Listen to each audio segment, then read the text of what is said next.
Hello history viewers அனைவருக்கும் வணக்கம். நான் உங்கள் நண்பன் சண்முகம். டுடே ஆல் ஃபால்ஸ் அப்டேட்டுங்க. 22ஆம் தேதி காலை 7 மணியிலிருந்து 8 மணிக்குள்ளே எடுக்கப்பட்ட வீடியோங்க.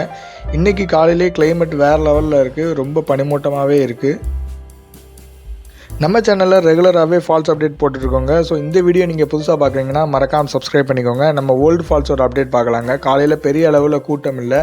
வாட்டர் லெவல் நேற்று எந்த அளவுக்கு விழுந்திருக்கு அப்படிங்கிறத நேற்று வீடியோ பார்த்துருந்தீங்கன்னா தெரிஞ்சிருக்கும். அதை விட இன்றைக்கி சூப்பராக இருக்குங்க. கிளைமேட்டும் வந்து பார்த்திங்கன்னா அருமையாக இருக்குது. காலையிலேயே நல்ல பனிமூட்டமாகவும் இருக்குது.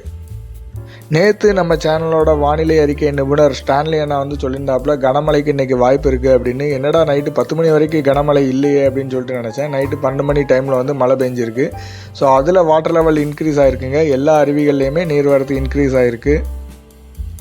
மேக்ஸிமம் ஸ்டான்லி என்ன சொன்னால் அந்த கருத்துக்கள் தவறுவதே இல்லை. அதே மாதிரி தான் நேற்று வந்து பார்த்திங்க அப்படின்னா அவங்க சொன்ன மாதிரியே வந்து கனமழை வந்து சூப்பராக பெஞ்சிருந்ததுங்க. நேற்று நைட்டு மழையிலையும் மழை பெஞ்சிருக்கும் போல். அதனால தான் வாட்டர் லெவல் இன்க்ரீஸ் ஆகிருக்கு. பழைய குற்றாலத்தில் கூட்டத்தை பொறுத்தவரை பெரிய அளவில் இல்லைங்க. பெண்கள் சைடில் சுத்தமாக இல்லை. ஃபுல் சைடும் நம்ம மக்கள் தான் குளிச்சுட்டு இருந்தாங்க. செம லெவலில் என்ஜாய் பண்ணிக்கிட்டு இருக்கிறாங்க. அடுத்ததான் நம்ம வந்து டைகர் ஃபால்ஸ் வந்தாச்சுங்க. டைகர் ஃபால்ஸ் வந்து பார்த்திங்கன்னா கோயிலுக்கு இடதுபுறமாக 3 கிளைகள்லையுமே நீர்வரத்து இருக்குது. இந்த பக்கம் நேற்று எந்த அளவுக்கு இருந்தோ அந்த மாதிரி தான் நீர்வரத்து இருக்குது. நீங்கள் இப்போ பாருங்கள், எக்ஸைட் ஆகிற அளவுக்கு நீர்வரத்து இருக்கும். கோயிலுக்கு எதிர்புறம் பாருங்கள் வாட்டர் லெவல் எப்படி இருக்குன்னு சொல்லிட்டு பாருங்கள். டைகர் ஃபால்ஸில் வந்து குளிக்கிறதுக்கு இன்றைக்கி வேறு லெவலில் இருக்கும்.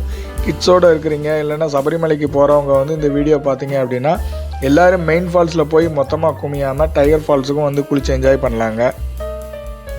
மெயின் அருவியில் குளிச்சுட்டு குற்றாலம் நாதரை வழிபட்டுட்டு அதுக்கப்புறமா சபரிமலைக்கு போகக்கூடியவங்க சில பேர் வழக்கமாகவே அதை வச்சுருக்கிறாங்க. ஸோ நீங்கள் வந்து ஒருவேளை டைகர் ஃபால்ஸில் குளிச்சுட்டு கூட குற்றாலம் நாதரை போய் கும்பிடலாம். சாமி வந்து எதுவும் தடுக்க போகிறதில்ல. ரீசன் எதுக்காக சொல்கிறேன் அப்படின்னா மெயின் ஃபால்ஸில் வந்து பார்த்திங்கன்னா வாட்டர் லெவல் சூப்பராகவே இருக்குது. இதில் என்ன ஒரே ஒரு பிரச்சனைனா வாட்டர் லெவல் ஜாஸ்தி ஆச்சுன்னா நம்ம மக்களை வந்து குளிக்க விட மாட்டாங்க. அதாவது ஆர்ச் பக்கத்தில் பேரிகார்டு போட்டு தடுத்துருவாங்க. ஸோ இங்கே மொத்தமான கூட்டங்கள் வரும்போது நீங்கள் வந்து டைகர் ஃபால்ஸை விட கம்மியாக விழக்கூடிய நீரில் தான் எல்லோரும் குளிச்சுட்டு போகணும்.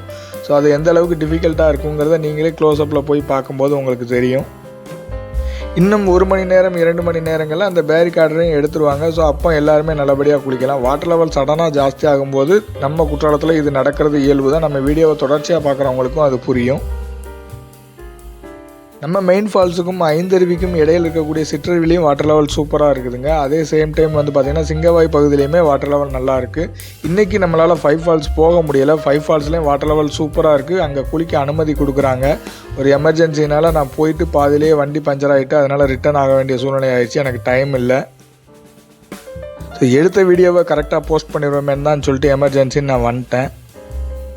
மீண்டும் மற்றொரு வீடியோவில் சந்திப்போம். நன்றி, வணக்கம்.